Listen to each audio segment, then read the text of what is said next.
এই গরমে সত্যি বলতে তেল মশলার খাবার একদমই আমাদের বাড়িতে হচ্ছে না, একদম ট্যালট্যালে পাতলা ঝোল। তো প্রথমেই মাছের পিসগুলো গরম তেলের মধ্যে ভালোভাবে ভেজে নেওয়া হলো।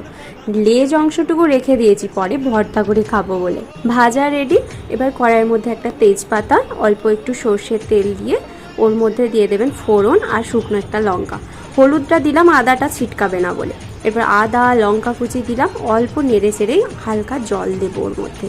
দিয়ে দেবো জিরের গুঁড়ো, নুন, ব্যাস নেড়ে চেড়ে বেশ অনেকটা পরিমাণে দিয়ে দেবো জল, একদম টবকা করে।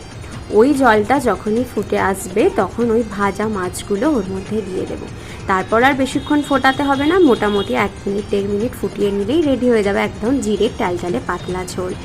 গরমে যেমনি খেয়ে আরাম পাবেন তেমনি তৃপ্তিও পাবেন। অবশ্যই ট্রাই করুন, জানাবেন। ভালো লাগলে চ্যানেলটি সাবস্ক্রাইব করে দিন। ভালো থাকুন, সুস্থ থাকুন, tata and thanks for watching, by.